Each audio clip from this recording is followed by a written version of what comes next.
Bougez plus, c'est bon. Ouais. C'est bon. Vous n'êtes pas la seule femme à accompagner.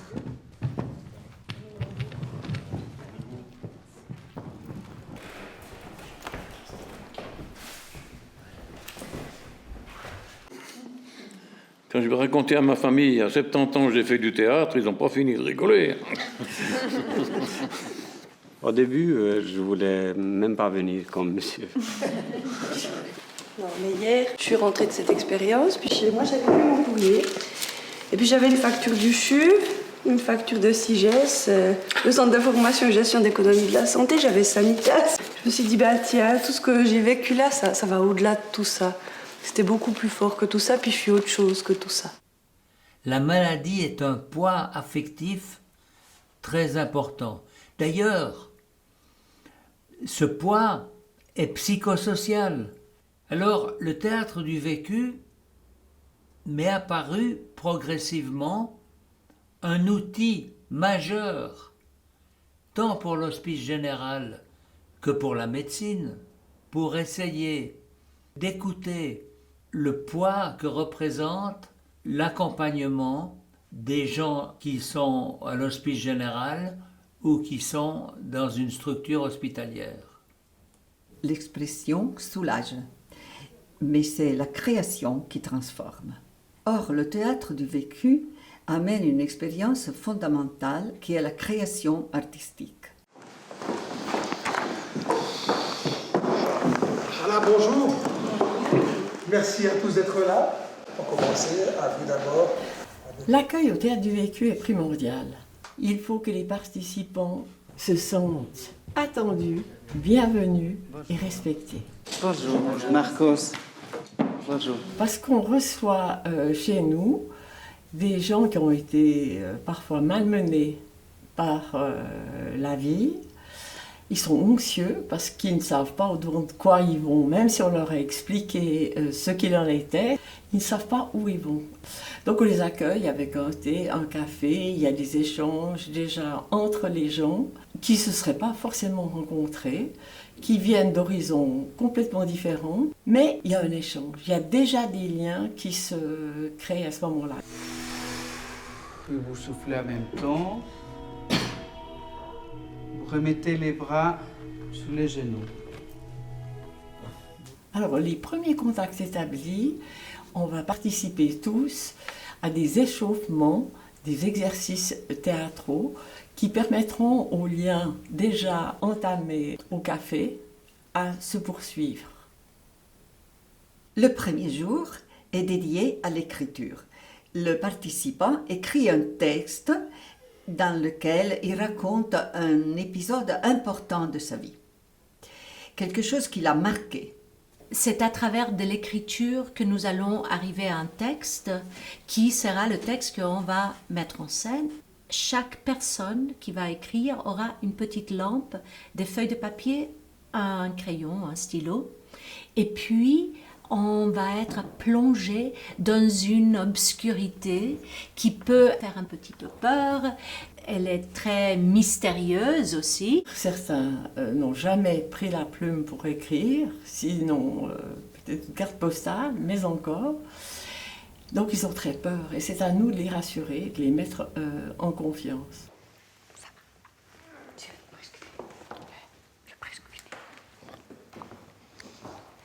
Au départ, on a demandé aux gens d'écrire quelque chose sur leur vie. Un texte maximum une page et demie. On commence à écrire, il y a quelque chose qui prend vie, en fait, devant nous.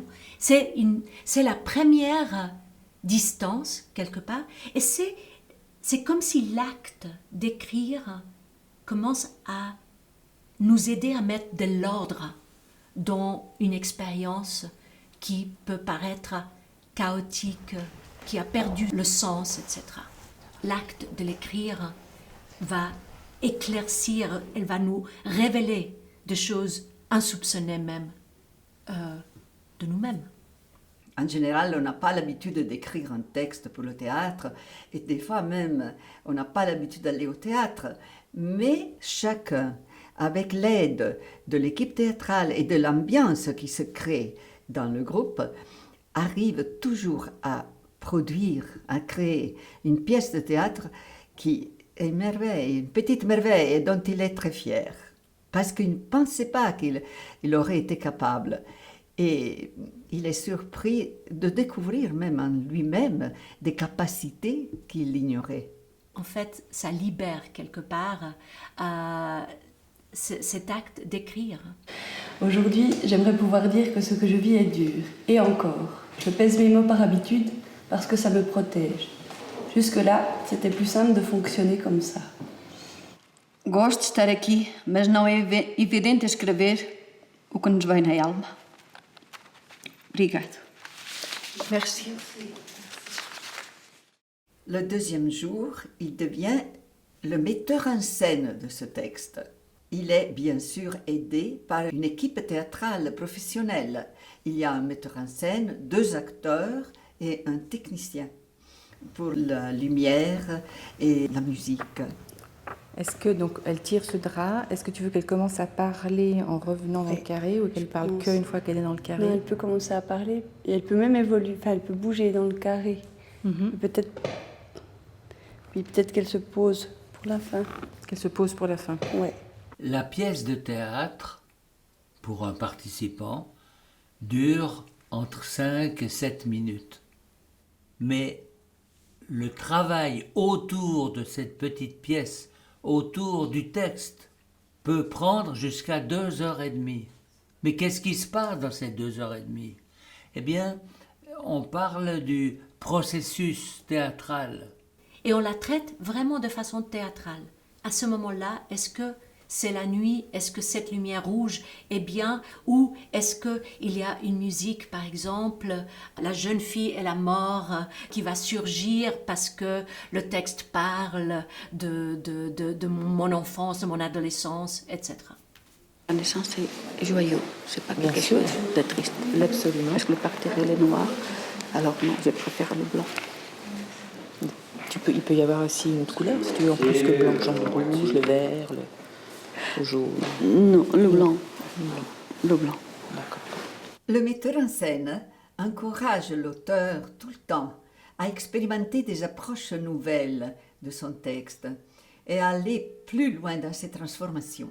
Le rôle du metteur en scène est vraiment d'accompagner, d'écouter la personne, l'auteur, qui va décrire peut-être le chemin pour arriver à ces mots-là et cet ordre de mots-là.